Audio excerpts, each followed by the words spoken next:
plan that for the future. In the meantime, I just want to say a big thank you.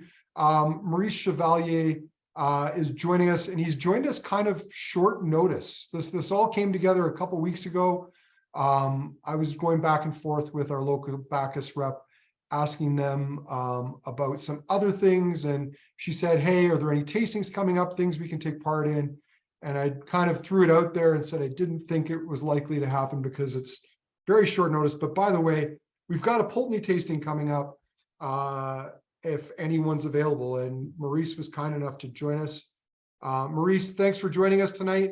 You need to unmute yourself, but Maurice, do you want to tell us a little bit about yourself and your role with the Inverhouse group of distilleries?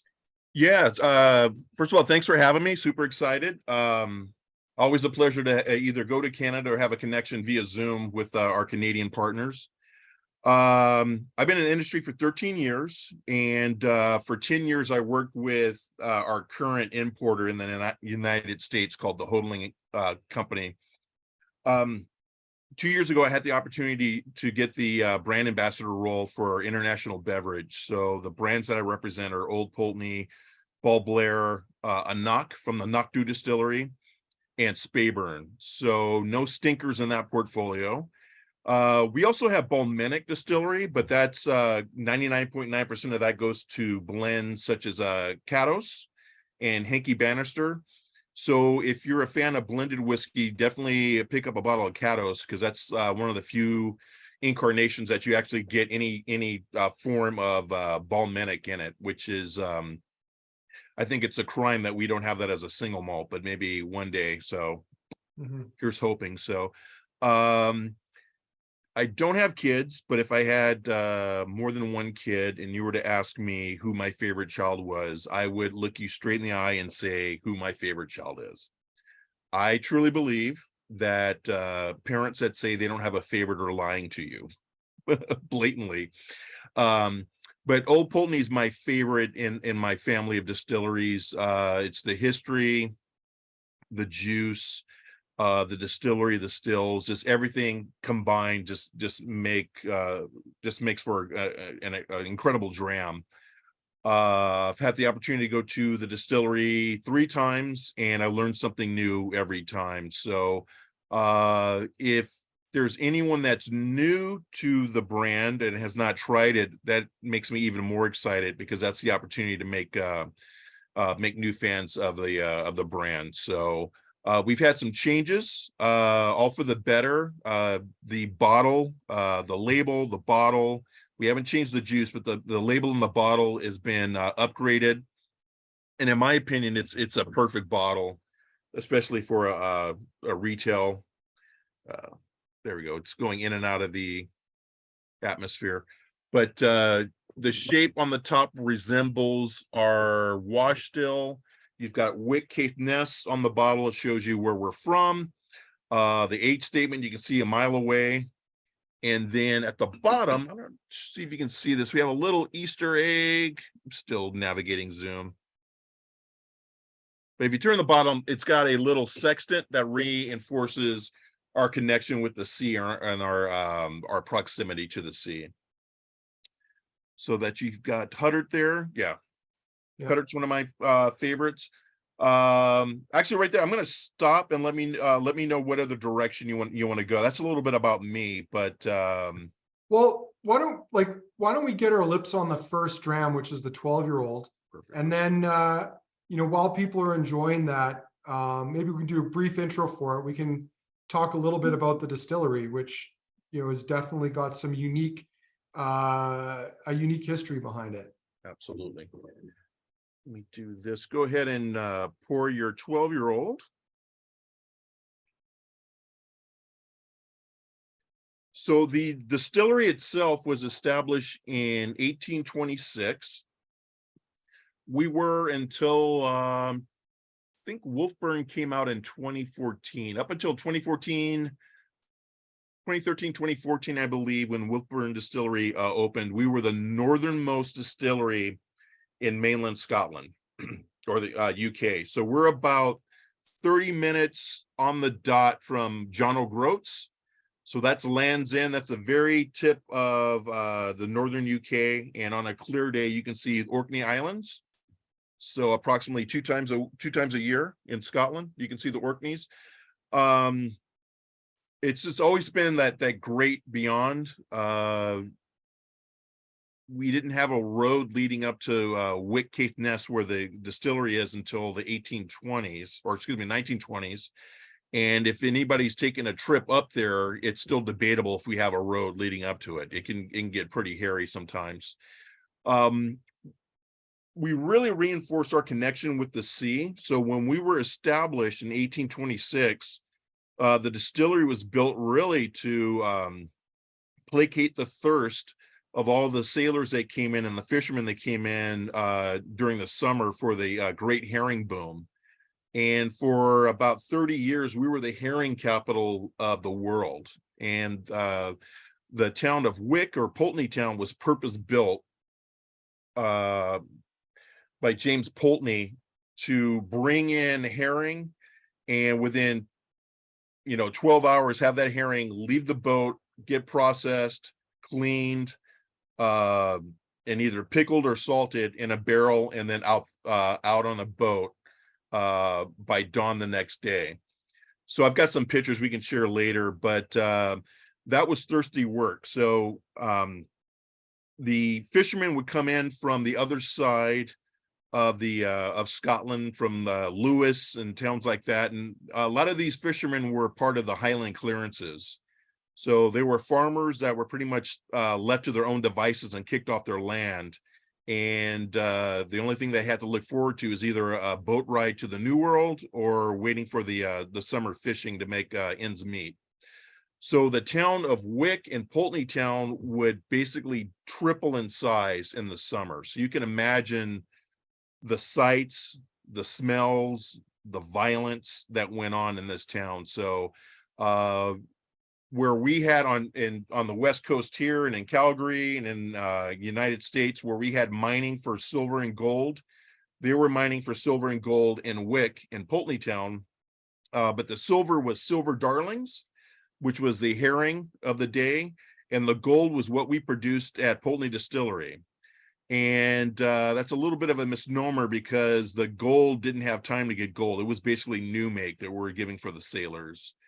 And there was about 8,000 gallons of new make consumed a week between the 40 bars. There were, I believe, 20 in the town of Wick, and on the other side of the bay, we had 21 bars. So there was a lot of hell raising going on when the fishermen came in.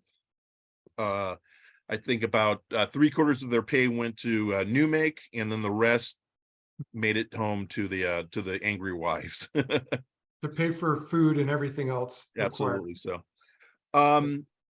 you may know, those of you familiar with the brand know that we're known for having a brininess, a little bit of salinity on the back end of the whiskey.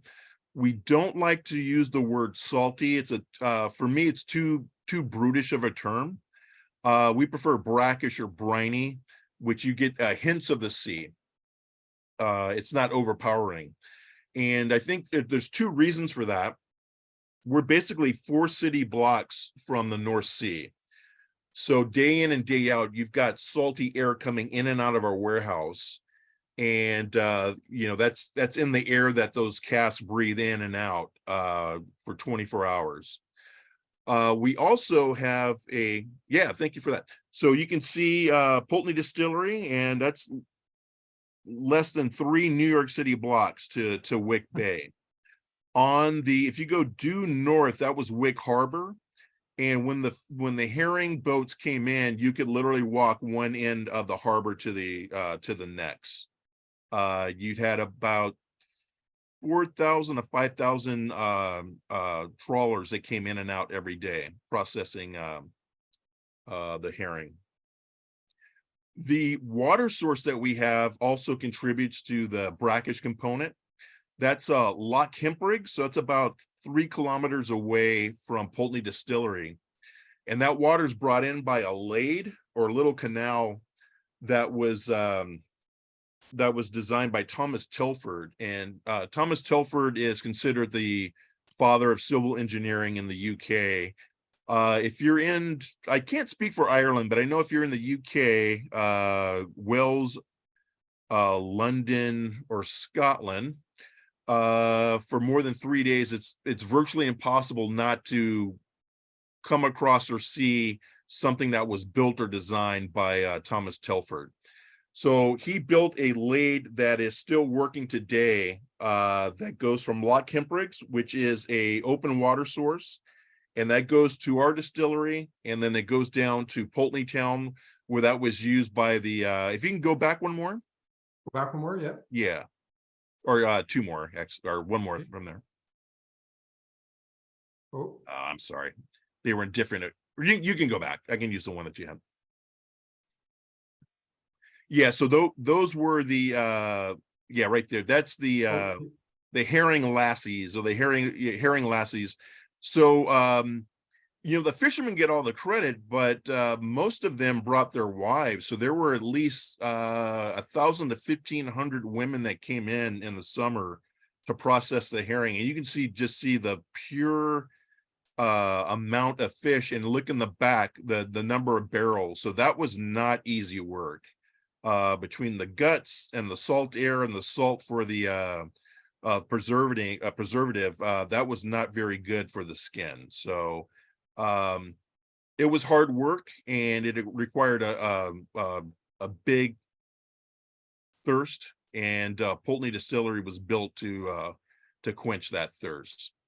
So as the years went by, we just developed a pronounced recognition for the briny component on the back end of our whiskey, and that just shows you just the amount of either whiskey or herring that was being produced on a daily basis from Pulteney Town. And Maurice, it begs the question: did they ever mature whiskey and used herring barrels? No, that's I think that did not happen, or if it did, it was an accident.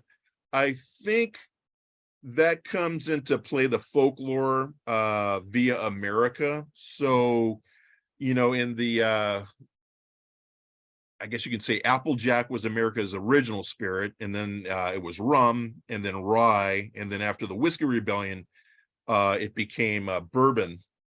But when you had the barrels, they were purpose built. You either had a barrel to put nails in, pickles or pickled herring or what have you. And when you had your new make, they would burn the outside to sterilize the barrel. And I think that's where that came in, where you would take old barrels that had pickled herring or pickled fish in it, char it, rechar it, and you might have had at some point a residual salt in there at the time, but that didn't happen. That wasn't how we got to be the maritime malt. No, it's funny because I know that a Swedish company actually did put whiskey into whiskey fish, or yeah, was it fishki? Yeah, fishki, yeah. Yeah, Which and I still want to try, but I don't know that I would ever buy one. I've seen I think it's at least 3 reviews of people that have tried Fisky, and all 3 want to find the person that invented it so they could take a contract out on his life. So it's not going to be the new thing in whiskey. So, but as those pictures showed, just our approximation to the sea and how we're connected to it.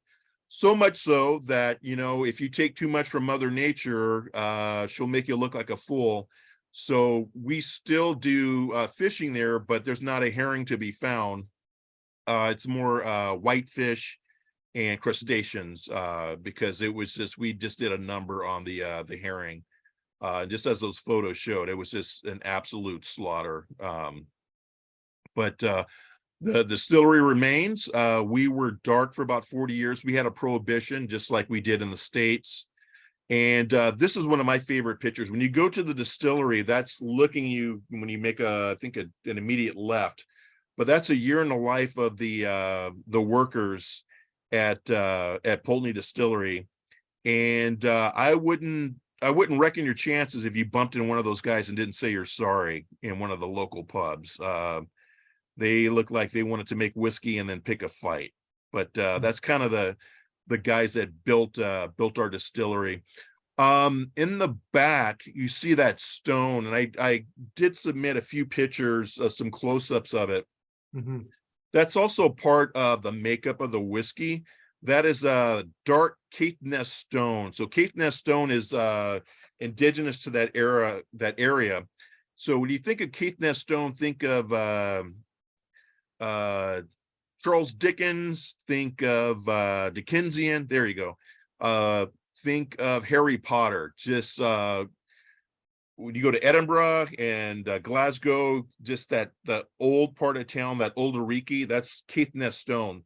So it's dark, it's brooding, but it makes for a hell of an insulator. So that's our dunnage warehouses are made from Caithness stone, especially the infamous warehouse number 6. Warehouse number 6 is where we age all of our whiskey that's been placed in Oloroso sherry cask. And if you've been to a dunnage warehouse, it's earthen floors. And hold on, keep that picture there. So that's our infamous warehouse number 6. So you have earthen floors. You cannot stack more than 3 high. And it has really good humidity and circulation. So it acts as a nice incubator for the barrels and the sherry butts. But right on the wall there, that's in warehouse number 6, that's where we used to have our kiln. And you had about 70 years of continuous fire against that wall. And then they were taken out in the 1920s. And in the span of about 15 years, it developed this flora and fauna on the back of the wall. And it wasn't until about, I'd say about 18 years ago, 16 to 18 years ago, that we found out that flora and fauna on the wall increased the ambient temperature a little bit and the humidity. And wouldn't you know it, it's a perfect resting vessel for Oloroso sherry butts. You can also still smell kind of a smokish tint in the air because all the carbonization that's done on the walls there. So that's the part of whiskey that gets me out of bed every day. It's just the science of it, and where man gives up control and lets Mother Nature take over. Mhm. But that's our infamous warehouse number 6, and that's one of my favorite parts. That's where the magic happens when you graduate from the 12 to the 15, 18 on up. That's where we introduce sherry into it. Mhm. Going back to the 12-year, this is all second fill American oak, American white oak, ex-bourbon, and that's going to give you loads of vanilla and many people say coconut. I get more of the vanilla, but the 12-year, you'll see lots of notes, tasting notes online that hint towards coconut, a little butterscotch, and also coconut husk on it. So I'm going to go in and Yeah, sit up for a second. great. It's great value, Dram. Harmony, do you want to share your thoughts on the 12? Probably already have in the chat, but I was just about to hit send. So, I mean, my first thoughts was like honey and apple, a little bit of spice, and I get like a little waft of like white chocolate in there, which I've never gotten before. So I'm not sure if it's like everything combined in front of me, but there's a Mhm. little white chocolate in there for me, which I'm enjoying. Kurt? Yeah, it's kind of like stirring a creamsicle into custard for me or something like that. You get like apple slices too. I like that note a lot. And Maurice said something that I was kind of picking up on, and so did somebody in the comments there. Said it's a little bit fishy. I don't know if it's the power of suggestion, but there's like almost like it's just a slightly toasted, charry whitefish. Like really, really soft, flaky whitefish. Yeah, for me, some of the same things you guys said. Malted milk, I find it's got a nice salinity to it too. Really like that, but just really approachable. And I know for Kurt, Harmony, and I, this is one of our go-to under $100 bottles in the shop. I mean, really good value, really consistent, and also, you know, just kind of an all-around good performer. So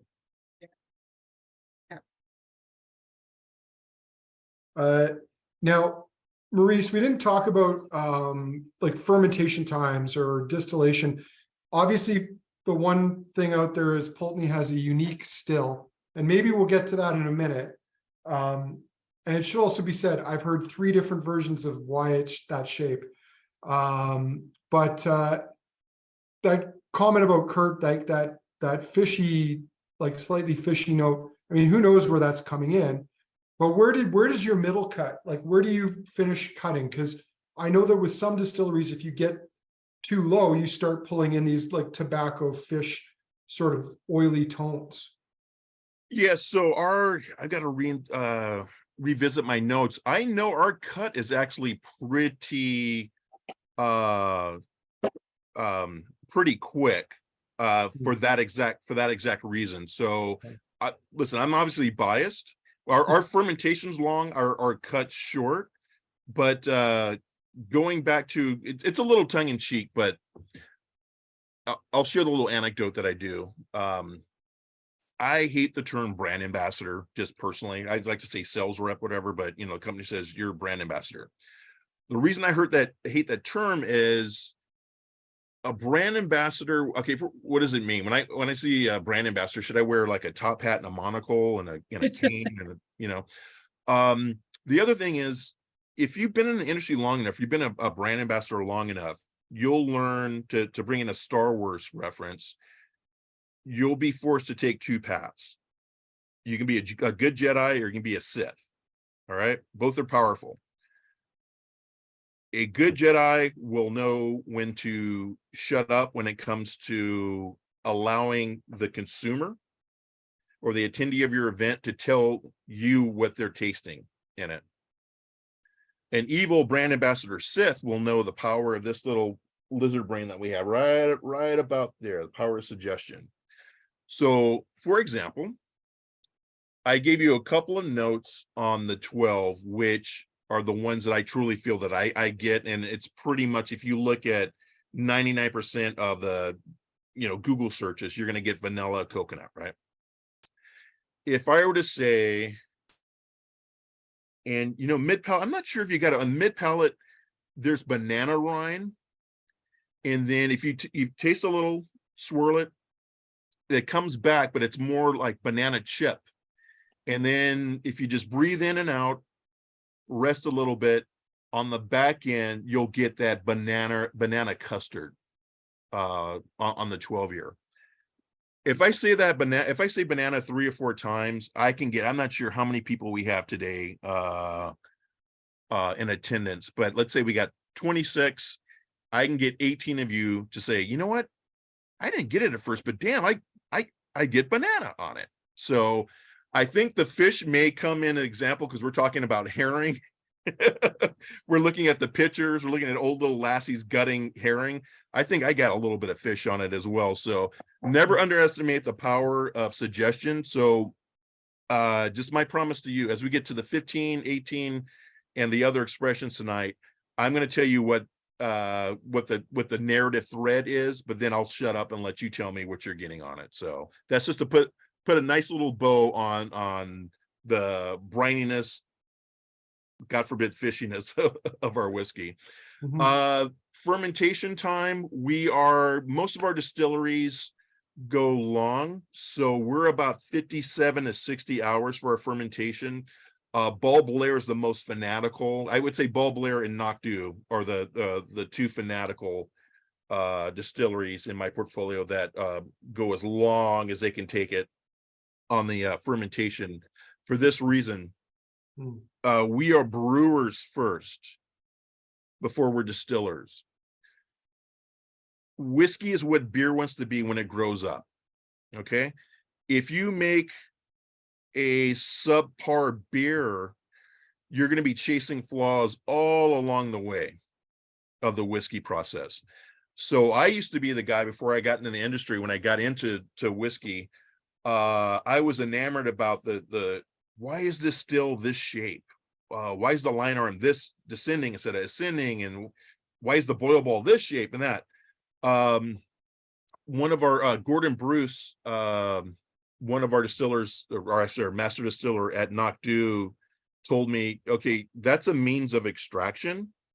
It serves its purpose, but that's no more than about 18 to 20% of the final product. We are brewers first. Take care of your beer, and your beer will take care of your whiskey. So we put a lot of time and effort in our fermentation process. So much so that we could have used Laureate or Optica, but where we are at that higher range, higher latitude, we use KW Sassy as our malt, and that just produces the best results for us. So all the way down to the barley that we pick, we take a lot of time and effort on that. Cool. Okay. Well, why don't we jump ahead to the Equinox and Solstice Pulteney, which sadly we don't have a sample for Maurice tonight, but Harmony is going to rectify that in a month or so. I'll use my power of suggestion. Yeah. I'll assume what it tastes like. So I'll pop this up on the screen. So this is from Decadent Drinks, better known for their whiskey sponge range of whiskeys. Small batch, mix of 2 first fill barrels and 1 refill barrel, distilled in 2008, matured 13 years, bottled at their quote unquote trademark strength of 48.5%. And the label, if we want to comment that, has been created by Melissa Nash and explores the themes of ecology and our proximity to nature. And knowing Angus, I bet he just liked the fact that there's a lot of pink on there, and that would kind of get on people's edges. But here, Kurt, why don't I start with you this time? Because I started with Harmony last time. What are your thoughts on the Equinox and Solstice Pulteney? Thoughts are I screwed up the order when we were pulling this together. Evan asked me to sort out the order. We were chatting with Sean a little bit, and this is a little bit of an oddball, a real outlier. I'm not sure it's best suited in this spot. There's something that's a little bit cheesy about it. I get like potato sticks. I get something kind of leathery. And is it me, or is there a little bit of peat on there? There's peat. Yeah. And whether it's peated cask, I mean, it's That's what I probably think. certainly peated cask. I think And so. I bet I'm willing to bet that those are ex-Lefroy casks, because I'm also getting peanuts on it. And peanuts usually mean Jim Beam.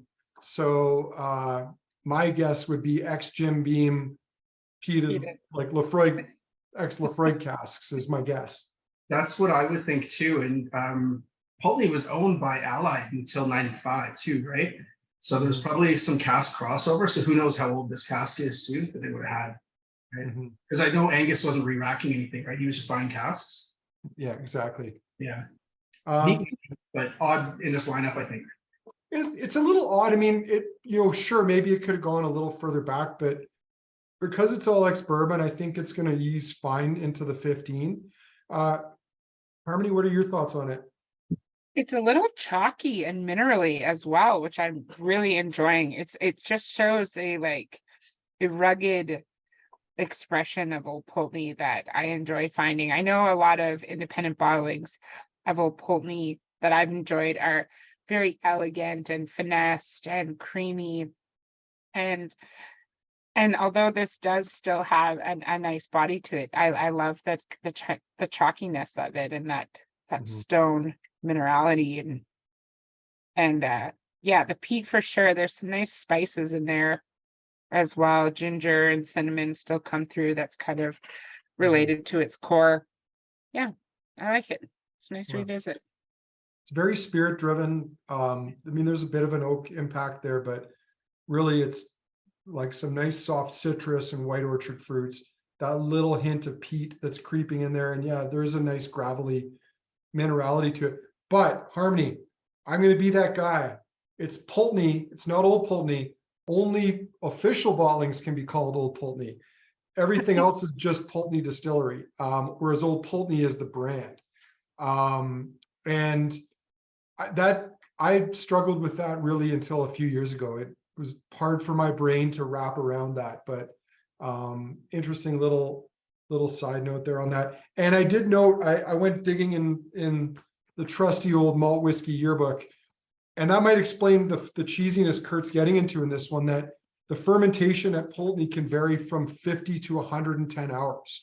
And I guess depending on what casks you get and what distillation they are, you could get quite a variance, not quite a variance, but you could get a subtle variance in style of the spirit if it's from a shorter fermentation or a longer fermentation. But I guess Cause then, that, what would cause the need to go longer to 110 if their average is 57? Like, is maybe it not for- working on the weekends, like. Yeah, that's yeah, that was the one that threw me out. My first visit, you'd hear each distillery say our longs and shorts. So your longs it's basically that, it's holiday or weekend. And then the thought process is when you vat everything together, it finds an equilibrium. Yeah. Well, and that's where I'm tempering my thought on this, why this particular one might be a bit more funky, is it's all going into the spirits receiver, and they're probably only filling casks once a week or once a month. So you're going to get, as you said, that average is going to get evened out in the spirits receiver from the different distillations. But I'm not sure if this has anything to do with it. The new make, to compare it, the new make or the actually go to the wash. The wash at Ball Blair tastes like a Belgian saison, very floral. You got lots of esters. The wash at Pulteney and also the new make almost has a hint of cachaça or agricole, but not full funk, but you do get whiffs of that kind of agricole funk, grassy. So I'm not sure if that carries over, any of that's carrying over. But that's something that I noticed when I was at the distillery, to tasting a little bit of the wash and then smelling and tasting some of the new make as well. for sure. Before we move on to the next one, Maurice, the 15, could we take a moment to talk about the stills, which are somewhat unusual? Absolutely. Do you have the do you want to use your slides? Yeah, I'll put them up here for you. So when you go to the distillery, for me, I don't know. I don't think everybody was as excited as I was. You walk down the hall, you make a left, and you walk about 20 feet. You open up the doors to the still room, and you're looking at that. Something that looks like it came out of a H.G. Wells novel. It's steampunk. Those are our two Pulteney stills. They're the only two stills of their type in Scotland. And I don't think you needed me to tell you that if you've been to any any distilleries in Scotland. So that's our crazy wash still. Yeah, there's at least 2 or 3 versions of how that got there. The one that I thought was folklore, I truly believe is the right answer. So the stills were being refurbished in the 20s, and this was just right before the handy dandy calculator. The specs were wrong, or the still house, the people doing our stills, refurbishing it, got the specs wrong. It was like a Spinal Tap moment, like when they got the Stonehenge wrong. They brought the stills back, and they built it like 3 feet, 3.5, 4 feet too tall. And like any good Scots distillery manager said to himself, I'll be damned if I'm gonna raise the roof and spend a cent to raise the roof on this. So like any good thrifty Scot, they just lopped it off, and basically our swan neck became our line arm on that. So it looks like a little fez. So I call it the Big Turk. That's my nickname for it. And then the spirit still, it looks like it's breakdancing. You've got yeah, that's back to the wash. So just with the exaggerated boil ball, pretty much a lack of a line arm, that's all contributing to that waxy component that you get in the mouthfeel to Old Pulteney. And also a little bit to the fact that we still use traditional worm tubs. I'm not sure what the number is now. I think it's in the 20s, mid-20s of distilleries that use traditional worm tubs. It's a pain in the butt. It's very inefficient. They will always leak at some point during the year, and when they leak, you got to find the leak, patch it up, and when you're doing that, you're not making whiskey. So on the upper left there, that's our worm tubs, and then that water is being released back into the old mill lathe that was built by Thomas Tilford, and eventually that's going to lead back down into downtown into Wick Bay. Cool. And I think I read correctly that the one of the other things about the worm tubs is that they're stainless steel. Is that correct? As opposed to copper piping? No, they're copper because they still so stainless steel is not copper's our friend. Mm-hmm. So stainless steel is not going to take away a lot of those sulfur oxides. Mm. So it's doing the job for you, but you're gonna get terrible new make. Well, we're gonna have to talk to the defunct website scotchwhiskey.com, because they're talking about the stainless steel worm tubs. Maybe, well, no, because it can't, because the outer shell is cast iron, right? So Yeah, they just got it wrong. We'll have to see if that was a Dave Broom joint or whom, and we'll lambaste them after the fact for it. Why don't we move on to keep this rolling? We'll move on to the 15. Nicholas, I saw you just joined us. You're only 2 drams behind. We did the 12 and the 13 Equinox and Solstice. We're now on to the 15. And as always, we encourage you, if you can, save the last drop of each dram so that we can go back and do our speed round at the end, just to see how things change and evolve in the glass. So on to the 15.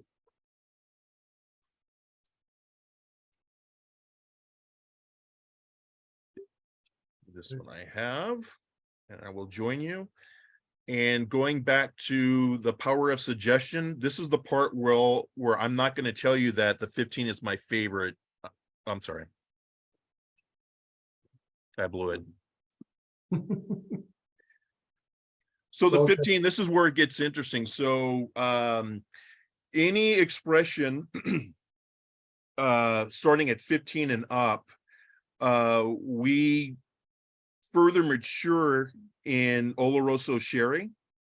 We say further mature because we don't like to use the term finish, because what does that mean? It could mean 8 months, it could mean 8 weeks, it could mean 8 years. Finish is kind of a throwaway term in our opinion.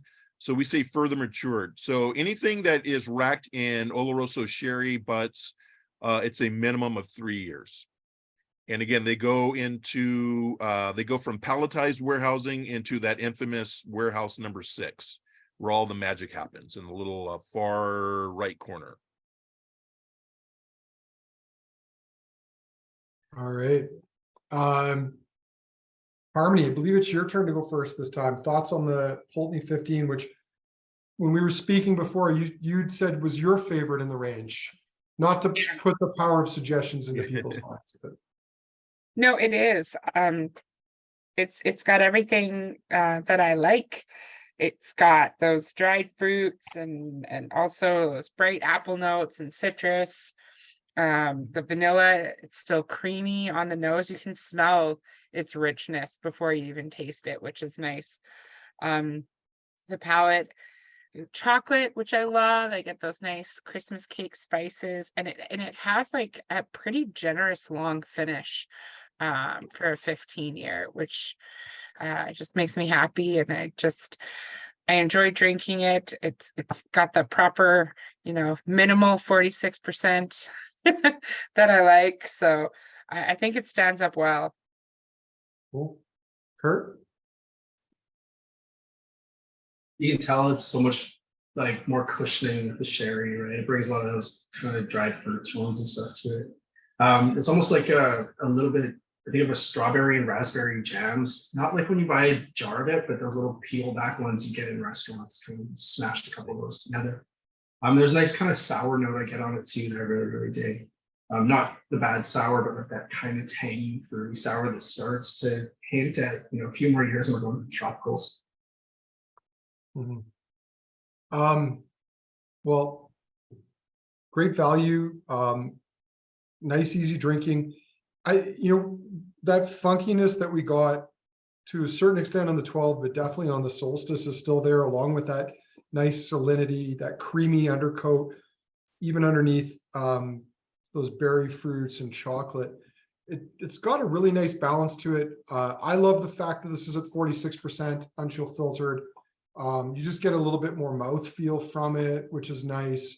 And I think that's one of the things that is great, that the majority of the lineup from all of your distilleries is kind of hitting that criteria. Understand why the entry level expressions don't, because you're trying to hit a broader audience with them. But yeah, this is for $112. I think this is incredibly good value. Yeah. The 12 is definitely my term, not the company's. It's the working class whiskey. So even though it's at the lower proof, it does the job. For me, it ticks all the boxes. It would be similar to another sister distillery, the Speyburn 10, where I would put the Old Pulteney 12 and the Speyburn 10 in the same category, as they are my aperitif whiskeys. So long day, hard day at work, pop by the local, get a dram of the 12. It's going to lift me up, hydrate me to some extent, and it is what it is. It ticks all the boxes. The 15 is where we get serious. We put on our big people pants. And then the 15, when you introduce the sherry to the mix, this is where I start craving a charcuterie plate, some artisanal cheese, maybe a nice crustacean or two. This is where the food pairing comes into play. Which I suppose is a good segue to the fact that you're going to be at the Banff Whiskey Experience doing a whiskey and food pairing. Is Yes. that correct? So, Harmony, you're going to have to get in on that if you're not in on that. So, I want to see think everybody in the chats there. No excuses. Yeah. I love the Banff Whiskey Experience. I've never missed one. And I tried to overbook my master classes, and then Andrew immediately refunded me and was like, get your stuff together, Harmony. But I think I'm in that class. I told him just to pick for me. I couldn't choose. But I think I'm in that. At Scotch and Oysters, I'm definitely in. Yeah. I'm excited. It'll be my first time to Banff, and I'm just, to tell you the truth, I'm so tired of hearing how amazing and beautiful Banff is. So I'm fortunate to have the opportunity to see for myself finally. So You won't be disappointed. excellent. yeah, no, I'm sure it'll be a good time. It's beautiful. There'll probably be snow, but that's okay. That's why people like to go to the mountains. Yeah, absolutely. Cool. All right, let's move on to the 18. What are the significant differences here, or are there any, between the 15 and the 18? So the 18 is also further matured for a minimum of 3 years. So you're just getting additional rack warehousing of the first fill bourbon component. So you're amplifying those vanilla, coconut notes, maybe a hint of banana, and then topping it off with 3 years of Oloroso sherry. Now, this is, I'd love to get the feedback from everyone here after they had some time to kind of digest the 18. Here in the States, I would say when you juxtapose the 15 and the 18, pretty much like clockwork, you're going to have 3/4 of the consumers absolutely just die for the 15, and then the other 25% are fanatical about the 18. It's pretty much that math. So be very, very curious to see how everybody falls in the group here today in regards between the 15 and the 18. Well, I'll reserve my judgment for a moment, but I believe this time it's Kurt's turn to start. Am I right? I think. Kurt, thoughts on the 18? I think this bottle actually has Kurt's pick on it in the shop right now. Down to As 10. opposed to the 15, which has Harmony's pick on it. Yeah, Harmony and I track a lot along the lines with fighting over where we put our name on bottles in the shop. We tend to like a lot of the same stuff. Arm wrestling, like Yeah, ladies first. Ladies first. I took his pick off. He has no picks. That's happened a few times. Oops, how did I do that? I like the deeper spices here. I like that little bit of a peppery kind of note that's on it. I would actually think sort of the opposite, that it had spent more time in sherry. Like the finish almost seems bigger or richer on this guy. I get a bit of ginger, some citrus, and like salted, those salted chocolate caramel kind of things, something like that on there. Really cool. that's correct. Harmony. So the nose, just like on approach, was like a crossover between like jujubes and those just I don't like them, but it smells like those like red Peeps marshmallow candies. It's very dessert like, very candy like on the nose, and then the palate just goes into this like elegant like I second what Kurt says about the caramel chocolates, and it's like a little bit of more of a darker chocolate than the previous whiskey we had, and just loads of caramel and vanilla as well. And the finish is fabulous. But the first note for me was like this beautiful like candied fruit note, which is just very enticing. And then when you try it and you get all those complex caramels, toffees, and chocolates, it really just reminds you like how beautiful and layered this whiskey is. Cool. Thanks, Harmony. Mhm. I'm going to rule on this. I like the 18 better. I really like the 15. I think it's a great whiskey. What I like about the 18 is there does seem to be a bigger weight of sherry to it, but you can still see the Pulteney DNA through it. It's not so thick that you can't get that salty maritime character, that you can't see the original spirit. It's like you've added some depth to it without completely overwriting what's there. So I think it's great. They're both nice whiskeys. The 15 is definitely more spirit driven style with a little splash of sherry. The 18's got a bit more of it, but very, very well put together. So I'm digging it. I like Maurice's note earlier too, when he said cachaça, because I think that's kind of part of the DNA there. We kind of call it cheesy a lot of times or something, but cachaça is always like it smells like feet in a lot of ways. It sounds like it's an awful thing, but a lot of times when we talk about spirits, we draw these analogs to things that don't necessarily seem pleasant, but they are actually incredibly pleasant when they're in a glass. The cachaça note to me, it was a light bulb moment. I'm like, that's exactly what it is. It's that cheesy, slightly footy thing. And we're seeing it through like as a huge part of the Pulteney profile. And I love that. Yeah. Cool. The 18 is when I get to my one and done moments. So when I have a dram of the 18, that's me for the night. So it's either we go from food pairing to a truffle, nice piece of dark chocolate, and then this is one of my vices outside of whiskey is a cigar. So this is definitely my expression of Old Pulteney that I will have with a nice cigar, and a Cuban cigar when I'm in Canada. But until it's one of the perks of coming up there to work. Yeah, for sure. All right, so we're on to the oldest core range bottling for now, or currently. Well, do you have anything older than the 25 out in the market right now, Maurice? I know you have previously. Previously we had the 30, and then there's the new release. It's should be 40. The bow. I mean, it's right out. It's very, very limited release. We just got I'll dig up the specs on it for you.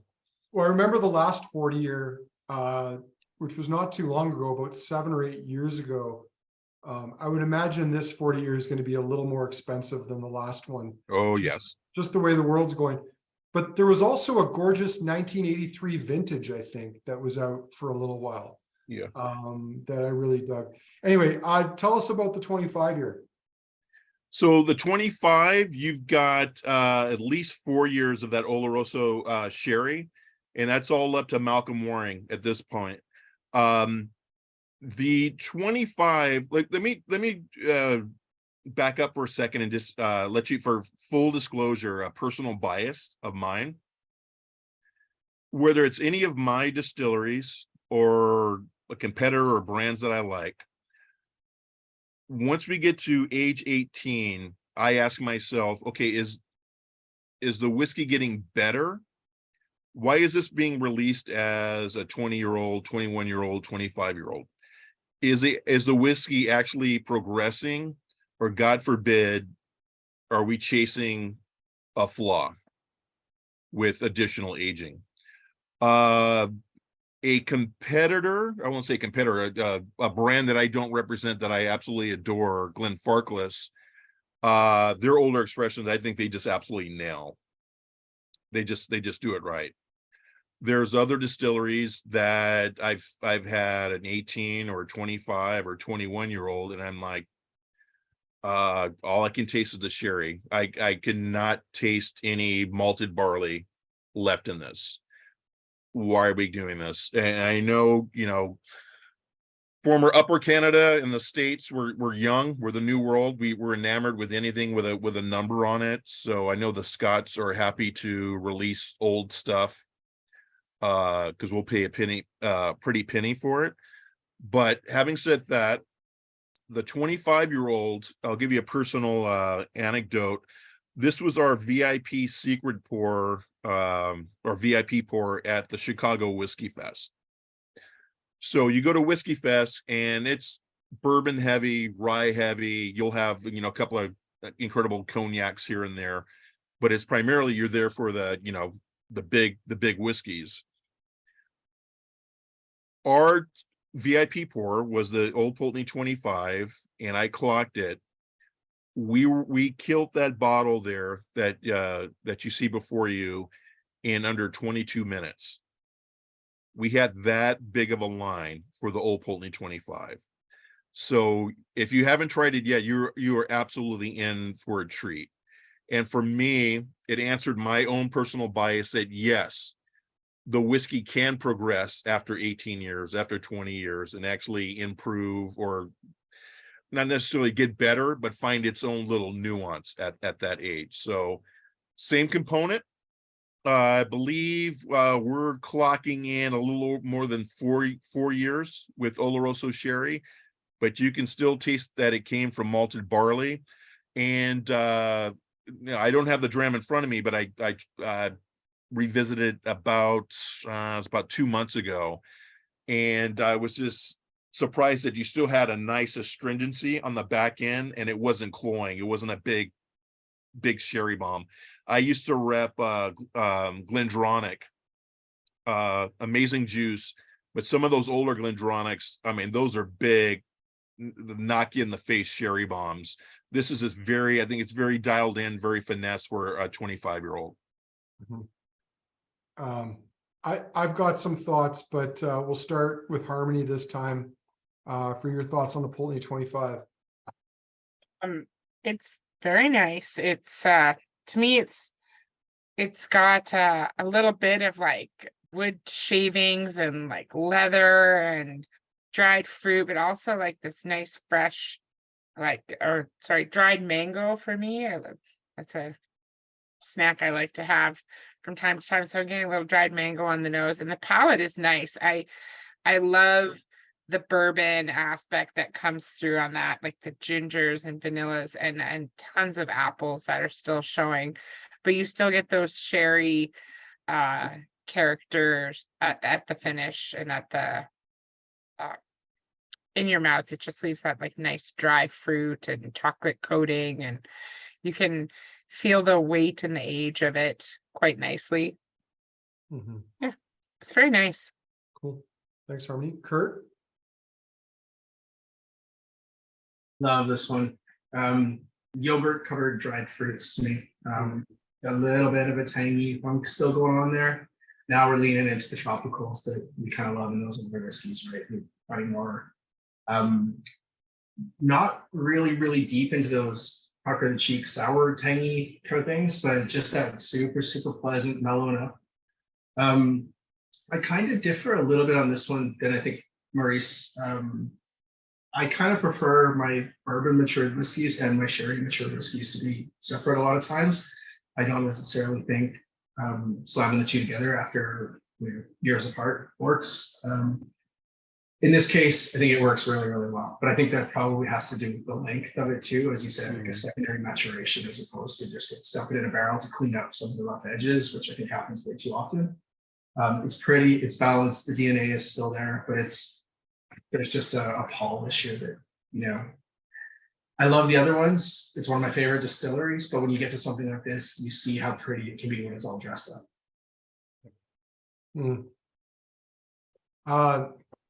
Yeah, this is a lovely whiskey.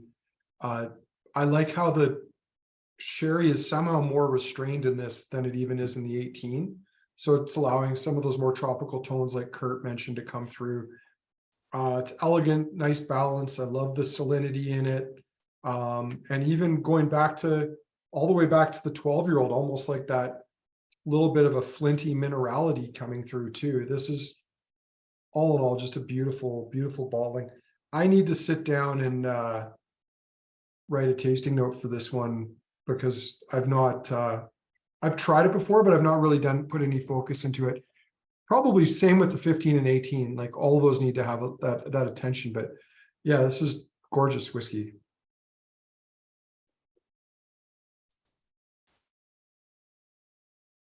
And I should add, in an era of ever increasing whiskey prices, Kurt, I think we looked at this when it came in. Like, I don't think it went up in price since we had it the last time, which was, if not pre-COVID, it was maybe at the start of COVID is the last time we saw this.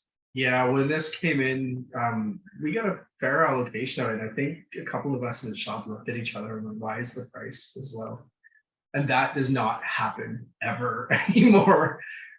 Believe it or not, we're on your team. We want to see the prices lower. So when that one came in, it was like, yeah, let's get as much of it as we can. Let's drink some if we can and sell as much of it around to locals as we can. Because of course, it means we hope we'll get to partake as well. Yeah, agreed. Cool. Yeah, Maurice, any other thoughts or anything you want to share with us on the 25 before we move on? No, just the fact that you got to have a rhyme and reason with the age statement. I wish we weren't recording, but the Old Pulteney 30 year, I've had it twice this year.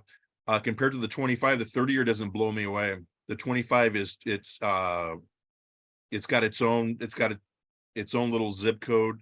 The 30 year, just because it's got a 30 on it, just did not give me the same, like, it's good juice, just does not give me the same thrill that the 25 does. So again, personal bias. Once we're past the 18 year, I got to have a rhyme and reason why it's 25, 27, 30, what have you. Cool. All right. Phil made a comment there, so might as well address it. Maurice, I think there's still some people who are sad about the 21 going away. Oh my gosh. And the 17. I mean, times change, things happen. And there's realities behind the scenes that people might not know. Like, for example, that distilleries don't have enough stock from a certain vintages to continue doing things forever. Yeah. I personally think, and I was one of those people when they changed it, because Pulteney was, unfortunately, some of the excitement was credited to a man I don't like to mention, or who awarded certain things. We refer to him as he who shall not be named. Okay. But the whiskeys were great, and I think it was riding that trend where, like, the 17 and 21 were like really good whiskeys, and people were loving them, and there was a lot of excitement about it. And then all of a sudden, the carpet was pulled out from them because the 21's going away. And I have to say that I think what they've done with the 15 and the 18 has lived up to that brand quality. Maybe the age statements shifted slightly, but the quality and the value is still there. And that 21, was probably not something they could sustain for too long. So, yeah, I personally get it. I think the 25 is still fairly priced compared to what most other distilleries charge for whiskeys of that age. And hopefully that won't change too much, but throughout the brand, I think we've still seen some pretty good value. So, Well, you want to hear a sad story? When before I got in the industry, I was collecting. I wasn't a collector, but it got to the point where my wife says, I refuse for you to use one more closet in this house for your whiskey. So I've heard this same statement before. yeah, Several times. so I offloaded a little bit of it, and I had kind of my darlings in one portion of the house. And like the idiot I can be sometimes, I celebrated getting this position as the brand ambassador. And I opened up the Old Pulteney 17 and the Old Pulteney 21 that I was sitting on for, at that point, it was about 16 years or so, not thinking that, hey, if you're going to get this position, you might be able to get another bottle at some point. So long story short, I just remember in particular the 17, just how good it was, and still can't wrap my head around, just with that one age difference, how significantly different it is from the 18, our current 18. And this is the last time I'll mention another sister distillery, but the same with Baudelaire. I was at Irish Heather in Vancouver, little Irish pub, and they had about 4 Baudelaires there, and I did a vertical, and it's just unbelievable the difference between the 17, which you still have floating around somewhere in Canada, the 17 and the 18.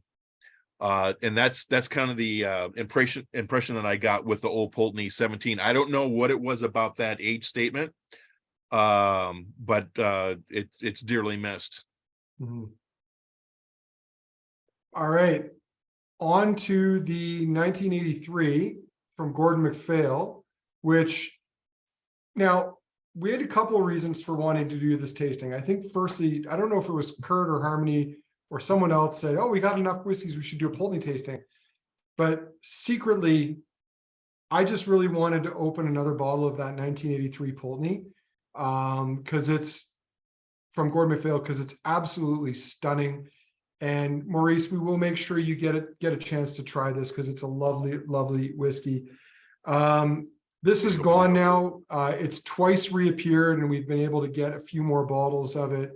Bottled under the Connoisseur's Choice line, 38 years old, 57 point, I gotta hide this thing here, 1% after maturing in refill American oak.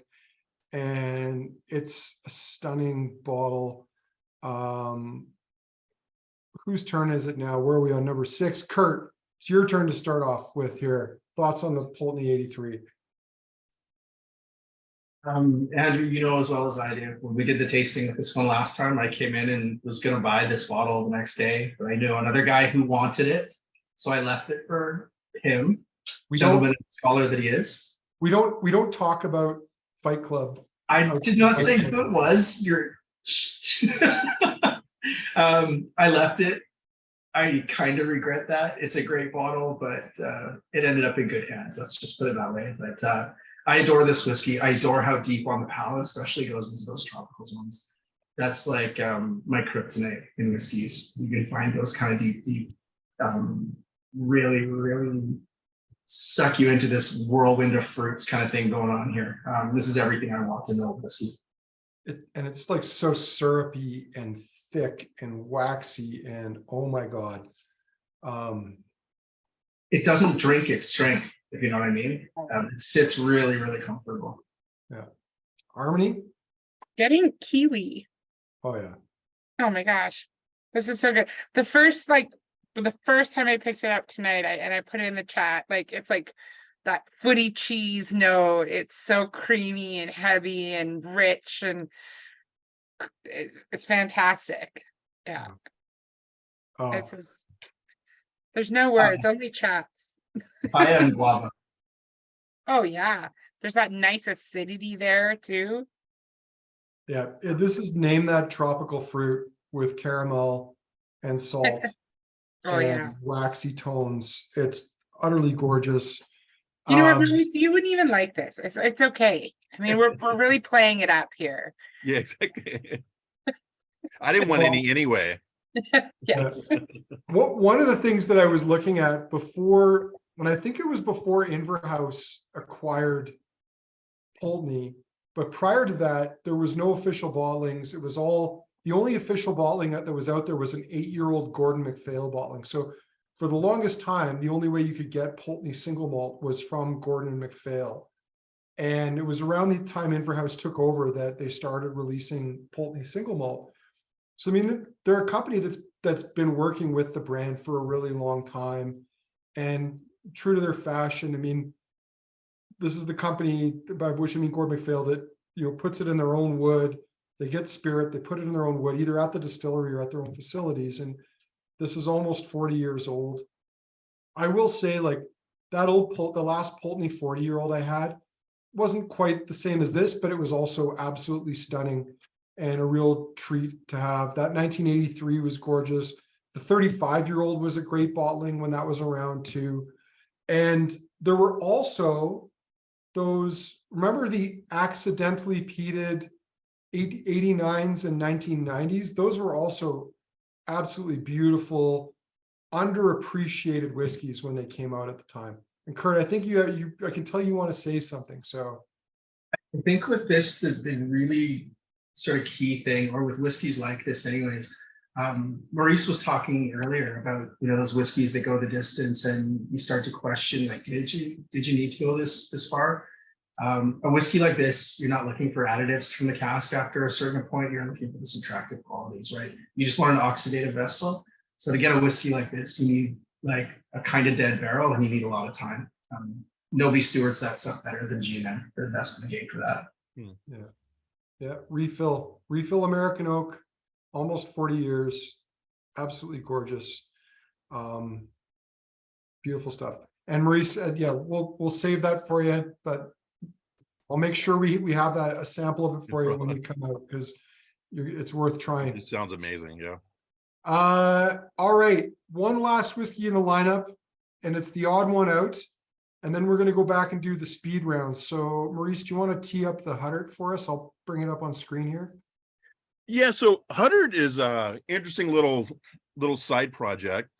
For those of you in the audience that are big peat heads, it may be kind of a meh to you, but I like it because it's quirky. So what we do is, it's probably clocks in about just under 13 years. It is starts in the first fill American oak ex bourbon, and then what we'll do is we'll further mature that probably at a year at the max in previously peated barrels. I think originally we were trying to keep it under wraps, but it's no big secret. We have a sister distillery that every year or so will do some peated expressions, and we'll take those when they're done with those barrels. We'll truck them over to Wick, and then we'll pour Old Pulteney into that. So the barley's not peated. Any smoke or peat that you're getting is any residual peat that's left in the barrel from the previous distillery. That distillery is using Highland peat as opposed to Isla peat. So this is where it gets interesting. Highland peat is Highland. It's basically thousands of years of dead trees, oaks, leaves, that the smoke that you get, it's a sweeter smoke. It's white ash, it's campfire, a little bit of maple, burnt maple. It's a sweet smoke. Whereas Isla, that's thousands of year old dead seaweed, crustaceans, maybe a dead Pict or Viking in there thrown in for the mix. Completely different smoke. So when you try a Isle of Peat for the first time as a consumer, it's like trying Campari for the first time. You want to smack the person that served it to you until you develop that craving for it. Highland Peat's more forgiving. Again, campfire. We're at the beach. You know, we're having a clam bake. We're at a camp. So it's that sweeter smoke, and you're just getting whatever residual peat's left in from that barrel. So for me, this is a great dram for people that want to dip their toe into the category, because the peat and the smoke is acting more as a salt or an accent, a flavor component, as opposed to being smoky for the sake of being smoky. So this would be next to the 15, my go-to for food pairing, whether it's seafood, shellfish, crustaceans, charcuterie, or cheesy feet. Harmony, you get to tee us off this time. That buttered popcorn cooked on a campfire is like my initial note on the nose. The palate is nice. I like Highland Peat from time to time. It's a nice breakaway from the heavy Islas. Yeah. The Ben Riach does a good. I rep them many years ago. They've done a good job with coming out with various expressions with Highland Peat. Like I said, it's a good stepping stone to dip your toe into the category without just blowing your brains out at once. Mm-hmm. Yeah, the peat's there. Really good finish. And I'd say if it's a dram that you like for pairing or just an easy sipper, I would imagine. I didn't see what you have it priced at, but down here it's an affordable dram. No, it's definitely affordable.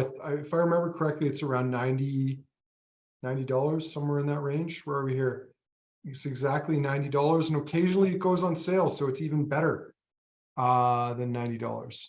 But I've got too many windows open right now, and I can't find the one I want to share, so we won't put it up. Kurt, your thoughts? I like the nose. I like that on the nose it's bringing through that DNA, again, identifiable. The palate to me leans a little more into kind of Ardmore-ish territory than it does into like that sort of cleaner smoke of General Mac, for example. I like it. I don't love this one as much. I think Pulteney really shines when it's unpeated, personally.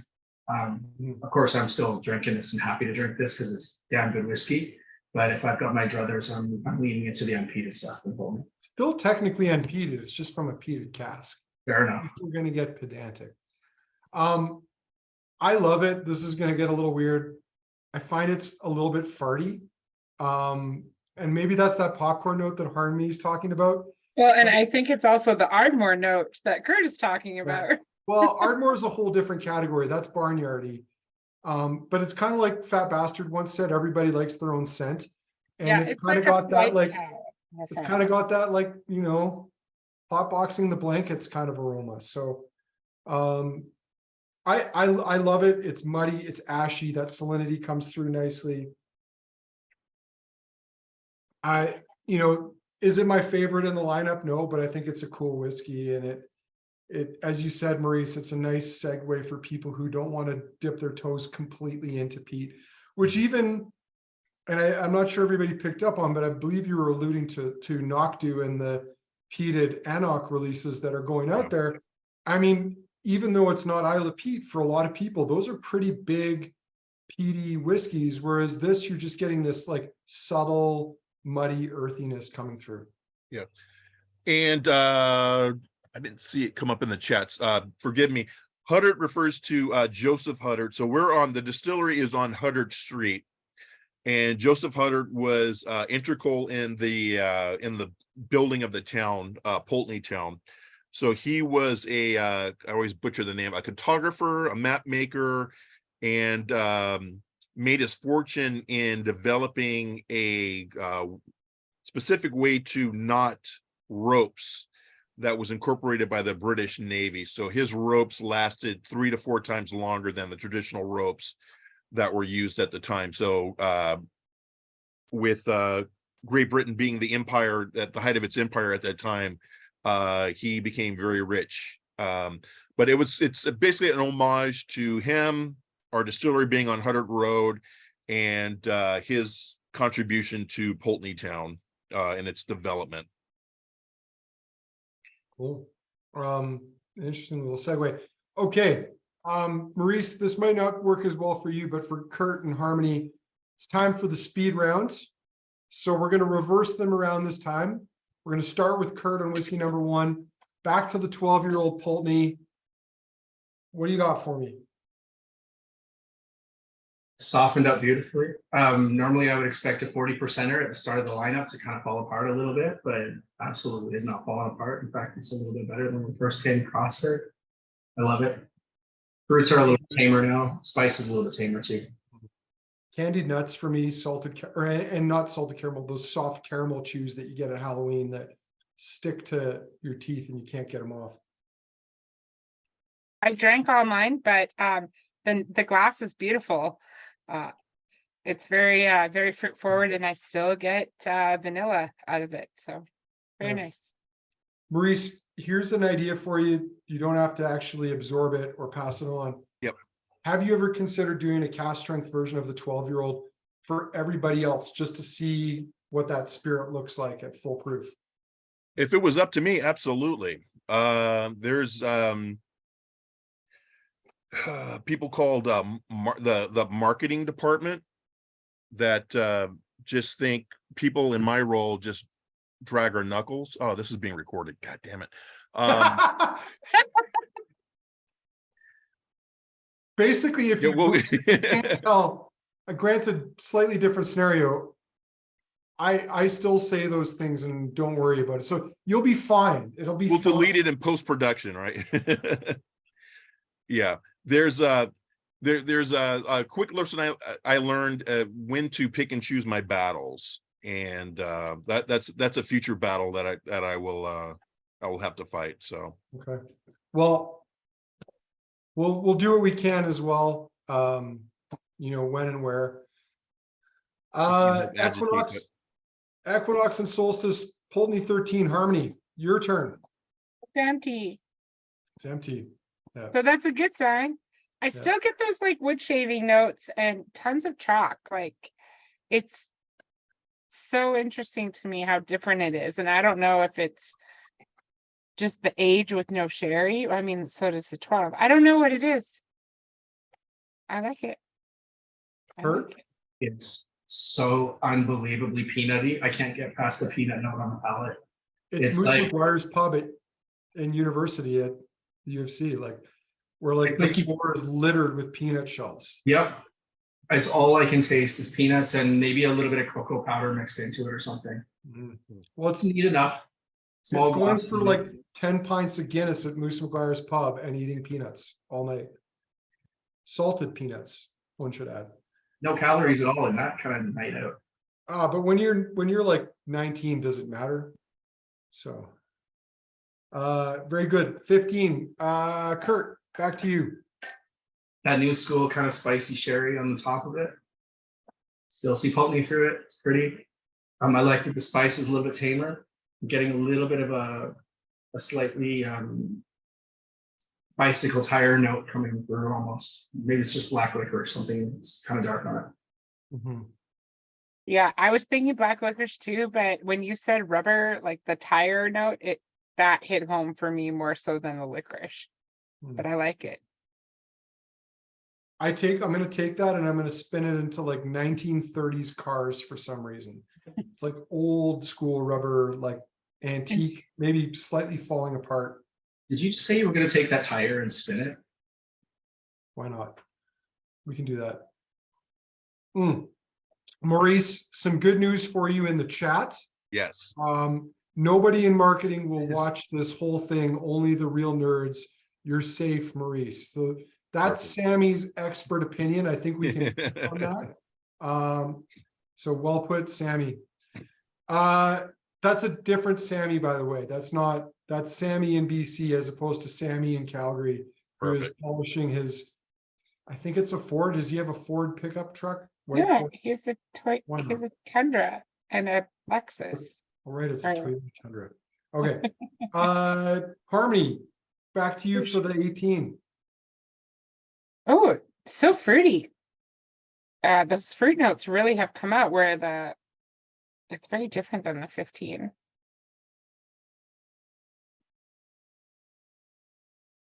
Oh, it's opened up really nice. Tons of fruit, tons of chocolate, nice weight to it. It's beautiful. Mhm. I mean, if my drams lasted an hour, the 18 might be my favorite, but I still like the 15. That's fair. Kurt, 18. We throw jammy around a lot to encapsulate those dried fruits and darker fruits and stuff. This one is really, really jammy to me at this point. Grapefruit tones. The spice is down a little bit. I do see a little bit of Aberlour in there. Quite pretty, but with the saltiness, of course, that you wouldn't get in Aberlour. A brininess, you will. It's held up really well. It held up better than the 15 did. It's a little more vibrant. I have to say, I think this is far better than anything Aberlour has bottled in many, many, many years. So, Okay. yeah.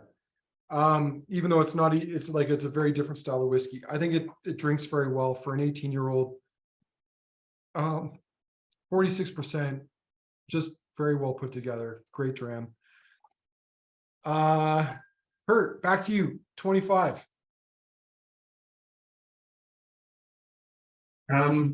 There's a little bit of umami there on the nose that I wasn't getting the first time around. Getting like green peas. And green pear, a little bit of green pear now too. Yeah, I would say the older it gets and the longer it sits, the more fruit you get, and it becomes like a more delicate fruit. Oh man, it's like a French, like going into like a classic French bakery, fruit flans, croissants. Stunning. Add a little bit of salt. Well, any good baker knows you got to put salt in too, right? So presumably there's enough salt in there. It's awesome. Waxy, creamy. This is a beautiful bottle. Yeah. And incidentally, because there seems to be some confusion, someone messaged me in the chat. No, Sammy in Kensington is not washing my truck or car. He's washing his own truck. I wash my own truck. So just want to make sure everyone knows that. I don't send people out to wash my truck. That would be, that's a different universe. If Sammy does volunteer to start washing cars, it's probably because we have some 1975 cognacs coming in and he's looking for a break. There you go. All right. I'm losing track here. Harmony, I think is it your go next? No, I think it's your go. Well, I'm the no. Gordon MacPhail. Well,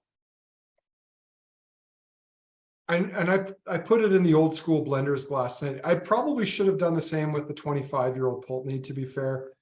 The nose is still lovely. Agave nectar, very tropical. Some nice caramel tones, like nice salted caramel in there too. Just beautiful. Kurt, how about you? Agave note, really, really mellow, though, really, really distant, just an echo of it. Done in G2, and then it's just an explosion on the palate. Like, I adore this whiskey. Tropical fruit salad, and not in a bad connotation way. Harmony. All of those things with a nice, like, crisp. It's like a golden apple and a green apple could be an apple. Tell me what that is, because I'm getting that as well. It's beautiful. All right. And it doesn't seem fair to segue into this, Harmony, but back to you, Huddart. After 25, and 1982. Still get tons of butter. Those popcorn farts, it's just everywhere. Still a this little one. bit farty, but that's okay. No, I do like the buttery, creamy richness of this.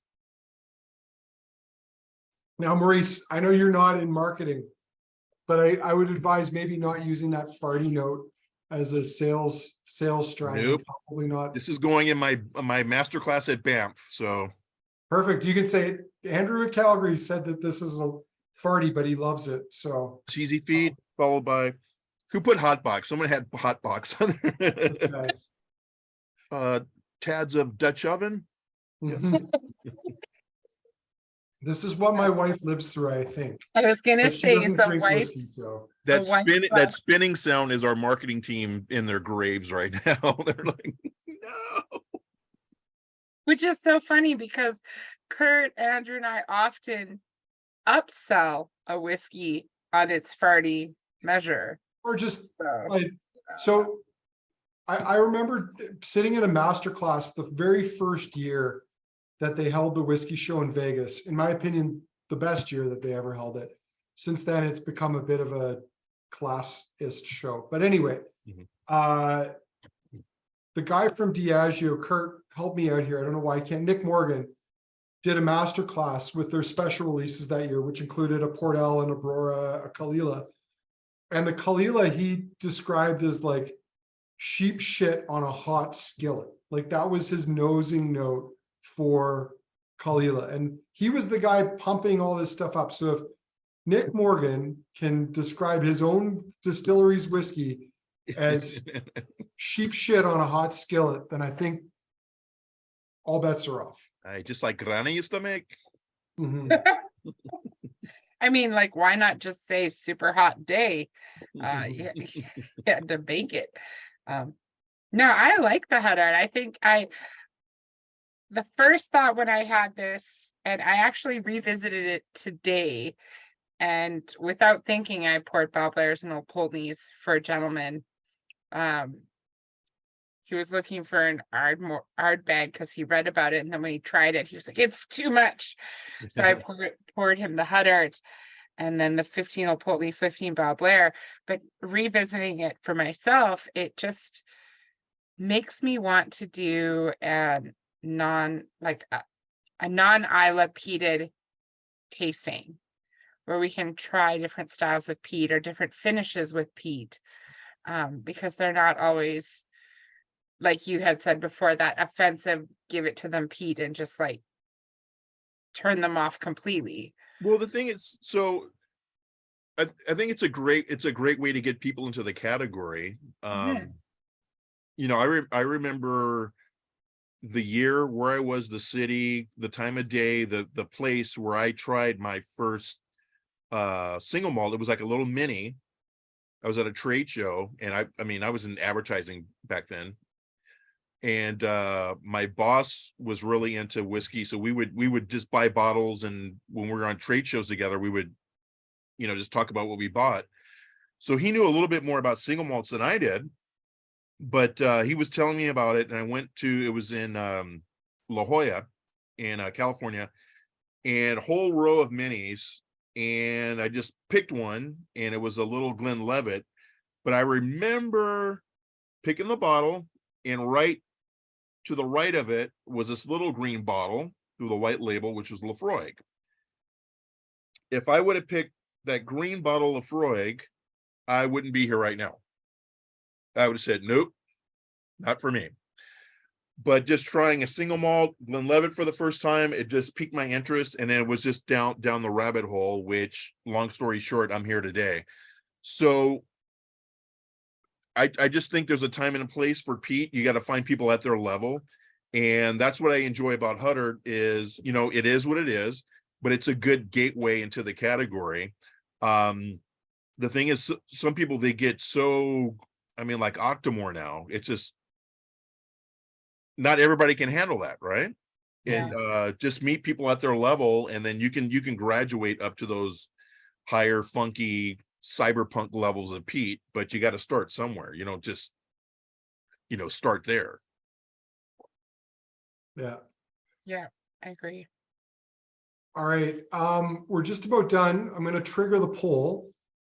So people can vote for their favorite whiskeys, and it looks like Evan has everything in the correct order. So that's up. We'll leave it up for a couple minutes. While that's happening, I just want to share a quick memory because Maurice, I'd mentioned this when we were chatting before the start of the tasting. But when 2017, I took my mom and dad to the north of Scotland. My dad was a shareholder in the business at the time, and this was his 75th birthday trip. And one of the things he got to do was visit Old Pulteney. He did a number of other things too, including we went to Gordon MacPhail. Richard Urquhart let him try the 75-year-old. He was 75 years old, which was mind-blowing. But the only thing he still talks about to this day is visiting, and he butchers it as he does everything, Pulteney Distillery. He absolutely loved his visit to Pulteney Distillery. And he still talks about Malcolm and the tour he had with Malcolm, and he was completely gripped by everything. He absolutely loved it. He soaked it all in. He got to fill his own bottle, which was like the highlight of the whole experience for him, filling his own bottle there. And, you know, I just want to say a quick thank you again. Like I know at the time, I think I sent Malcolm a note, and I'd sent some other people I knew at the company a note, but like this was, you know, he got to do a lot of cool things on his trip. But for whatever reason, this one distillery really stuck with him, and Malcolm stuck with him. And yeah, it was just, if you get the chance, like it's not an easy distillery to get to. If you're in Edinburgh, it's a 6-hour drive. And the last 3 hours are not for the faint of heart. Yeah. But it's an absolutely beautiful place. The people are warm, they're lovely. And it's a really, really cool distillery, and really does deserve to be seen by more people. Yeah. Yeah, I'm so happy your father had that. Not only I would say filling his own bottle would be secondary. So having some FaceTime with Malcolm, I think that's the highlight of it. Yeah. He's just just an absolute beautiful human, gem of a person. And if you've got questions, he's got the time to answer them. So I would say that was definitely my highlight. I mean, outside of the Pulteney stills and just the visceral reaction of seeing them for the first time, that would be my second big impact. The first one is just having a brief moment, about 20 minutes, just to kind of shoot the shit with Malcolm in the visitor center, which is great. Yeah.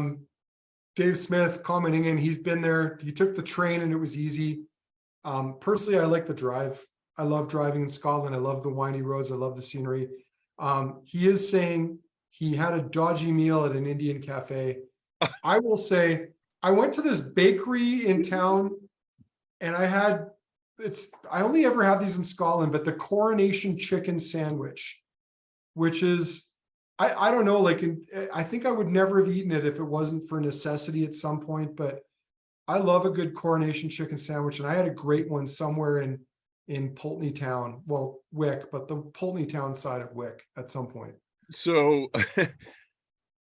that is so funny. I have to believe it's the same Indian restaurant. I think it's probably the only Indian restaurant in Wick. This was not the trip. It was a trip prior. I wasn't on this trip, but our manager, who's based in Bombay, who's Indian, had this story where he said he was absolutely offended as an Indian citizen at what they brought out as buttered chicken.